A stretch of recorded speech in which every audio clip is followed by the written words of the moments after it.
വിവാഹേതര ബന്ധങ്ങളുടെ പേരിൽ നടന്ന ഒരു ക്രൂരമായ കൊലപാതകവും പിന്നീട് ആസൂത്രിതമായി മൃതദേഹം വെട്ടിഞ്ഞുറുക്കി ഉപേക്ഷിച്ച സംഭവം കർണാടകയിലെ തുമകുരു ജില്ലയെ ഞെട്ടിച്ചിരിക്കുകയാണ്. തുമകുരുവിലെ കൊറടകരയിൽ നടന്ന ഈ ദാരുണമായ സംഭവത്തിൽ ദന്ത ഡോക്ടറായ മരുമകൻ തന്റെ ഭാര്യാമാതാവിനെ കൊലപ്പെടുത്തുകയും പിന്നീട് സുഹൃത്തുക്കളുടെ സഹായത്തോടെ മൃതദേഹം 19 കഷ്ണങ്ങളാക്കി പല സ്ഥലങ്ങളിലായി ഉപേക്ഷിക്കുകയും ചെയ്തു. ഡോക്ടർ രാമചന്ദ്രപ്പ എന്ന ദന്ത ഡോക്ടറും ഇയാളെ സഹായിച്ച KN സതീഷ്, KS കിരൺ എന്നിവരുമാണ് ഈ കുറ്റകൃത്യത്തിന്റെ പേരിൽ അറസ്റ്റിലായിരിക്കുന്നത്. കൊലപാതകത്തിന്റെ മൂലകാരണം ഡോക്ടർ രാമചന്ദ്രപ്പയുടെ കുടുംബജീവിതത്തിലെ പ്രശ്നങ്ങളായിരുന്നു. രാമചന്ദ്രപ്പയുടെ രണ്ടാമത്തെ വിവാഹമായിരുന്നു ഭാര്യാമാതാവായ ലക്ഷ്മി ദേവിയുടെയും മകളുമായിട്ടുള്ളത്. ലക്ഷ്മി ദേവിക്ക് പലരുമായി വിവാഹേതര ബന്ധങ്ങൾ ഉണ്ടായിരുന്നെന്നും തന്റെ മകളെയും അത്തരം ബന്ധങ്ങളിലേക്ക് പ്രേരിപ്പിച്ചെന്നും രാമചന്ദ്രപ്പ ആരോപിച്ചിരുന്നു. ഇത് രാമചന്ദ്രപ്പയുടെ കുടുംബജീവിതത്തിൽ വലിയ പ്രതിസന്ധി സൃഷ്ടിച്ചു. ഈ പ്രശ്നങ്ങളെ ചൊല്ലി രാമചന്ദ്രപ്പയും ലക്ഷ്മി ദേവിയും തമ്മിൽ നിരന്തരം തർക്കങ്ങൾ നടന്നിരുന്നു. ഈ തർക്കങ്ങളും അമ്മായിയമ്മയോടുള്ള പകയും രാമചന്ദ്രപ്പയുടെ മനസ്സിൽ കൊലപാതകത്തിനുള്ള വിത്തുകൾ പാകി. മാസങ്ങളോളം നീണ്ട ആസൂത്രണങ്ങൾക്കൊടുവിലാണ് അയാൾ ഈ ക്രൂരകൃത്യം നടപ്പിലാക്കിയത്. ഓഗസ്റ്റ് 3-ാം തീയതിയാണ് സംഭവം നടന്നത്.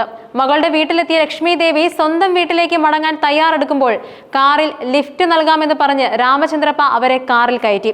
ഈ സമയം കാറിൽ രാമചന്ദ്രപ്പയെ സഹായിക്കാൻ സതീഷും കിരണും ഉണ്ടായിരുന്നു. യാത്രക്കിടെ കാറിനുള്ളിൽ വെച്ച് കഴുത്ത് ഞെരിച്ച് ലക്ഷ്മി ദേവിയെ കൊലപ്പെടുത്തുകയുമുണ്ടായി. കൊലപാതകത്തിന് ശേഷം മൃതദേഹം സതീഷിന്റെ ഫാമിലേക്ക് കൊണ്ടുപോയി. അവിടെ വെച്ച് ഡോക്ടറുടെ സഹായത്തോടെ മൃതദേഹം 19 കഷ്ണങ്ങളായി വെട്ടിമുറിച്ചു. ഈ കഷ്ണങ്ങൾ പ്ലാസ്റ്റിക് കവറുകളിലാക്കി.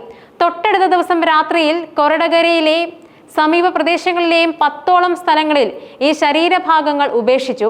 ഈ കൊലപാതകത്തിൽ സഹായിക്കുന്നതിന് 4 ലക്ഷം രൂപയാണ് സതീഷിനും കിരണിനും രാമചന്ദ്രപ്പ വാഗ്ദാനം ചെയ്തിരുന്നത്. ഇതിൽ 1/2 ലക്ഷം രൂപ അഡ്വാൻസ് ആയി നൽകുകയും ചെയ്തിരുന്നു.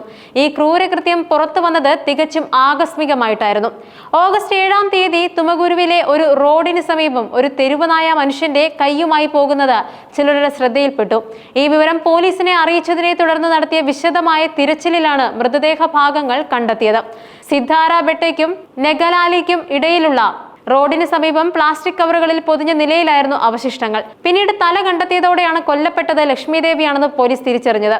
മൃതദേഹ ഭാഗങ്ങൾ കണ്ടെത്തിയ സ്ഥലങ്ങളിൽ പോലീസ് വിശദമായ അന്വേഷണം നടത്തുകയും കൊലപാതകവുമായി ബന്ധപ്പെട്ട തെളിവുകൾ ശേഖരിക്കുകയും ചെയ്തു. കേസിന്റെ അന്വേഷണത്തിൽ നിർണായകമായത് CCTV ദൃശ്യങ്ങളാണ്. മൃതദേഹ ഭാഗങ്ങൾ ഉപേക്ഷിക്കാൻ പ്രതികൾ ഉപയോഗിച്ചത് ഒരു SUV ആയിരുന്നു. ഈ വാഹനം പോലീസ് തിരിച്ചറിഞ്ഞതാണ് കേസിൽ വഴിത്തിരിവായത്. വാഹനത്തിന്റെ നമ്പർ വ്യാജമായിരുന്നെങ്കിലും ബോണറ്റിലെ ഒരു പ്രത്യേക രൂപമാറ്റം പോലീസിന് വാഹനം തിരിച്ചറിയാൻ സഹായകമായി. ഈ വാഹനം ഉപയോഗിച്ചിരുന്നത് സതീഷാണെന്ന് പോലീസ് കണ്ടെത്തി. സതീഷിന്റെ ഫോൺ രേഖകൾ പരിശോധിച്ചപ്പോൾ ഓഗസ്റ്റ് 3-4 തീയതികളിൽ ഫോൺ സ്വിച്ച് ഓഫ് ആയിരുന്നുവെന്ന് കണ്ടെത്തി.